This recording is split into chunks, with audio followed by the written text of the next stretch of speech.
नमस्कार दोस्तों, दिल्ली समाचार में आप सभी का स्वागत है। आइए हर रोज की तरह आज भी दिल्ली की बड़ी ताज़ा खबरें जान लेते हैं, लेकिन उससे पहले वीडियो को लाइक और चैनल को सब्सक्राइब जरूर करें। मोती नगर में थार ने मारी जोरदार टक्कर, बाइक सवार की मौत। पश्चिमी दिल्ली के मोती नगर में बीती रात दर्दनाक हादसा हुआ। सड़क किनारे बाइक पर खड़े 40 वर्षीय बेचू लाल को तेज रफ्तार थार ने जोरदार टक्कर मार दी। टक्कर इतनी भयानक थी कि मौके पर ही उनकी मौत हो गई। हादसे के बाद आरोपी कार चालक फरार हो गया। स्थानीय लोगों ने तुरंत पुलिस को सूचना दी। पुलिस ने मामला दर्ज कर आरोपी की तलाश शुरू कर दी है। घटना का सीसीटीवी फुटेज भी सामने आया है, जिससे आरोपी की पहचान में मदद मिल सकती है।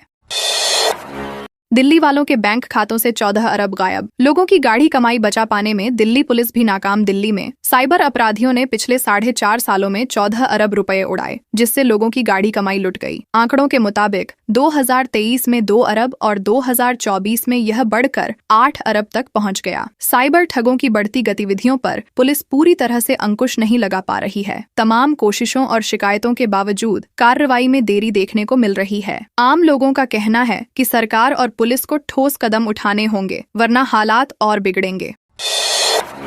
तिरंगा यात्रा के नाम पर गाजियाबाद में उड़ाई ट्रैफिक रूल्स की धज्जियां। गाजियाबाद के साहिबाबाद इलाके में एलिवेटेड रोड पर तिरंगा यात्रा के नाम पर युवाओं ने यातायात नियमों की जमकर धज्जियां उड़ाईं। सोशल मीडिया पर वायरल वीडियो में देखा गया कि कार सवार युवक बीच सड़क पर हुड़दंग मचाते और कार की खिड़कियों व सनरूफ से बाहर निकलकर स्टंट करते नजर आ रहे हैं। इससे यातायात बुरी तरह प्रभावित हुआ। स्थानीय लोगों ने इसकी शिकायत कर खड़ी कार्रवाई की मांग की है। पुलिस अब वीडियो के आधार पर आरोपियों की पहचान कर रही है। 15 अगस्त को डेडली मांझे से 400 से अधिक पक्षी लहूलुहान, 147 काइनल्स मिली। स्वतंत्रता दिवस पर दिल्ली में घातक मांझे से 400 से अधिक पक्षी घायल हो गए। चांदनी चौक स्थित जैन पक्षी अस्पताल में 96 से ज्यादा पक्षी पहुंचे, जिनमें से 8 ने दम तोड़ दिया। अग्निशमन विभाग को भी 147 कॉल मिली, जिनमें कई पक्षियों की जान बचाई गई। घायलों में चील, कबूतर और कौवे शामिल रहे। डॉक्टरों ने बताया कि त्योहारों पर ऐसी घटनाएं बढ़ जाती हैं। लोग लापरवाही से मांझा उड़ाते हैं, जिससे बेजुबान पक्षियों को जान गंवानी पड़ती है। दिल्ली में पेड़ काटने पर एनजीटी ने पुलिस को ठहराया जिम्मेदार, आया सख्त आदेश। ठेकेदार पर भी एक्शन। राष्ट्रीय हरित अधिकरण ने मंगोलपुरी थाने परिसर में अवैध पेड़ कटाई के मामले में दिल्ली पुलिस को जिम्मेदार ठहराया है। आदेश में कहा गया है कि पुलिस पौधारोपण कर उनकी देखभाल भी करेगी। ये मामला स्थानीय निवासी की शिकायत पर सामने आया था। जांच में वन विभाग ने पुष्टि की कि वृक्ष संरक्षण अधिनियम का उल्लंघन हुआ है। साथ ही ठेकेदार पर भी जुर्माना लगाया गया है। एनजीटी ने साफ किया है कि पर्यावरण से खिलवाड़ बर्दाश्त नहीं किया जाएगा। दिल्ली में इन स्पा सेंटरों पर होगी ताबड़तोड़ कार्रवाई। एमसीडी ने कर ली पूरी तैयारी। दिल्ली नगर निगम ने अवैध रूप से चल रहे स्पा सेंटरों पर बड़ी कार्रवाई की तैयारी कर ली है। चिकित्सा सहायता समिति के चेयरमैन मनीष चड्डा ने कहा कि रिहायशी इलाकों में नियमों के विरुद्ध चल रहे स्पा सेंटरों के खिलाफ कार्रवाई होगी। कई शिकायतें मिली हैं कि यहां असामाजिक गतिविधियां हो रही हैं। अब जल्द ही सर्वे कर इन सेंटरों को सील किया जाएगा। नगर निगम का दावा है कि यह अभियान सख्ती से चलाया जाएगा और किसी को बख्शा नहीं जाएगा। दिल्ली एआईएम्स की ओपीडी में जनवरी से अब तक आए 50 लाख मरीज। दिल्ली एआईएम्स में जनवरी से अब तक 50 लाख से ज्यादा मरीज ओपीडी में इलाज कराने पहुंचे हैं। इनमें से 3.5 लाख मरीज भर्ती हुए, जबकि करीब 3 लाख सर्जरी की गई। स्वतंत्रता दिवस पर संस्थान के निदेशक प्रो एम श्रीनिवास ने बताया कि एआईएम्स ने इस साल कई उपलब्धियां हासिल की। इनमें देश की पहली HIV दवा प्रतिरोध परीक्षण लैब शामिल है। साथ ही 26 मेडिकल स्टार्टअप को विकसित करने में भी मदद की गई है। यह उपलब्धियां स्वास्थ्य क्षेत्र के लिए बड़ी राहत हैं। वाराणसी से गुजरात जा रहे ट्रैवलर की ट्रक से टक्कर, हादसे में 4 की मौत और 13 घायल। ये मामला मध्य प्रदेश का है, जहां के शिवपुरी जिले में शनिवार को बड़ा सड़क हादसा हुआ। वाराणसी से लौट रही एक संगीत मंडली की ट्रैवलर गाड़ी उदायला तिराहे के पास ट्रक से टकरा गई। हादसे में 4 लोगों की मौके पर मौत हो गई, जबकि 13 लोग घायल हुए। गुजरात से आए 17 लोगों का दल काशी विश्वनाथ मंदिर में शिव कथा की प्रस्तुति कर लौट रहा था। घायलों को अस्पताल में भर्ती कराया गया है। पुलिस ने मामला दर्ज कर जाँच शुरू कर दी है। क्षेत्र में मातम पसरा है। सौम्या, राधिका और जिगिशा हत्याकांड की जांच का नेतृत्व करने वाले ढालीवाल को मिला राष्ट्रपति पुलिस पदक। स्वतंत्रता दिवस 2025 पर अंडमान और निकोबार पुलिस के 4 अधिकारियों को राष्ट्रपति पुलिस पदक से सम्मानित किया गया है। इनमें दिल्ली के चर्चित सौम्या, राधिका और जिगिशा हत्याकांड की जांच का नेतृत्व कर चुके हरगोबिंदर सिंह ढालीवाल भी शामिल हैं। ढालीवाल संगठित अपराध और आतंकवाद रोधी अभियानों में अपनी दक्षता के लिए जाने जाते हैं। दिल्ली में कई हाई प्रोफाइल मामलों को सुलझाने में उनकी भूमिका भूमिका अहम रही है। इस सम्मान को पुलिस सेवा की बड़ी उपलब्धि माना जा रहा है।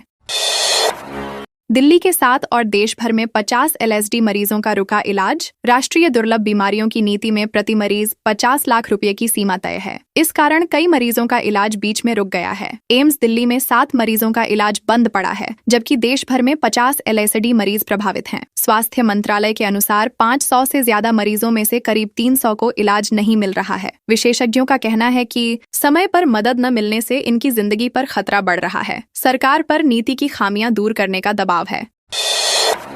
9,299 रुपये में लॉन्च हुआ ये नया 5G फोन 6000 mAh बैटरी से है लैस। इन्फिनिक्स ने अपने हॉट 60 सीरीज का नया smartphone hot 60i 5G launch किया है। कीमत 9,299 रुपये रखी गई है। बजट सेगमेंट में आए इस फोन में 120 हर्ट्ज रिफ्रेश रेट वाला 6.75 inch display, MediaTek Dimensity 6400 processor और 50 MP कैमरा दिया गया है। खास बात है इसकी दमदार 6000 mAh बैटरी। कंपनी का दावा है कि यह फोन उन यूजर्स के लिए खास है जो किफायती दाम में बेहतर परफॉर्मेंस और तेज 5G कनेक्टिविटी के साथ ढेरों AI फीचर्स चाहते हैं।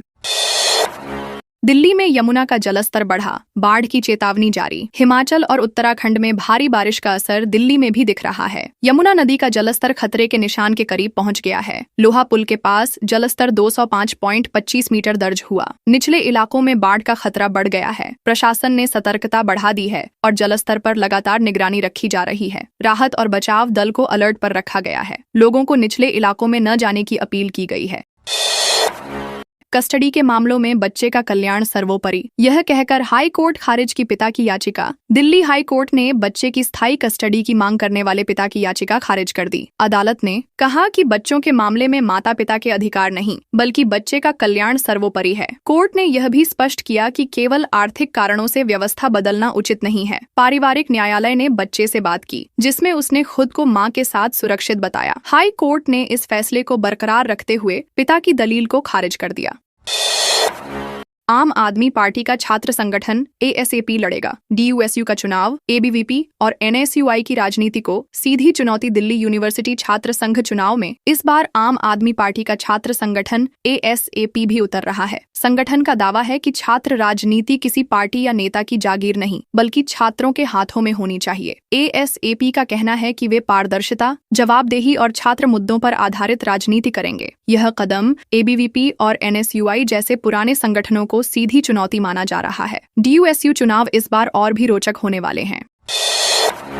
पूर्वी दिल्ली में गाजीपुर डेयरी फार्म में अवैध निर्माण पर होगा बुलडोजर एक्शन। 5 दिन में जगह खाली करने का नोटिस। पूर्वी दिल्ली के गाजीपुर डेयरी फार्म में अवैध निर्माण पर बुलडोजर चलने वाला है। मंदिर परिसर में बनी 12 दुकानों को दिल्ली शहरी आश्रय सुधार बोर्ड ने 5 दिन में खाली करने का नोटिस दिया है। तय समय में जगह न खाली करने पर खुद विभाग कार्रवाई करेगा। निगम ने यह जगह धार्मिक कार्य के लिए दी थी, लेकिन उसका दुरुपयोग हुआ। इससे पहले भी यहाँ मस्जिद में हुए अवैध निर्माण को तोड़ा गया था। अब कार्रवाई तय मानी जा रही है। डिजिटल पृथ्वी पर उतरी भगवद गीता, संकट से उबरने का मार्ग दिखाएंगे श्री कृष्ण के एनिमेटेड अवतार। उद्यमी पृथ्वीराज शेट्टी ने भागवत गीता फॉर ऑल नामक स्टार्टअप के जरिए गीता को डिजिटल रूप में पेश किया है। ऐप में QR कोड स्कैन करने पर श्री कृष्ण का एनिमेटेड अवतार गीता के श्लोक समझाता है। जन्माष्टमी पर माई कृष्णा नाम का AI चैटबॉट भी लॉन्च हुआ है, जो गीता आधारित समाधान देता है। इस पहल का मकसद युवाओं को गीता से जोड़ना और आधुनिक तकनीक के जरिए इसका ज्ञान पहुंचाना है।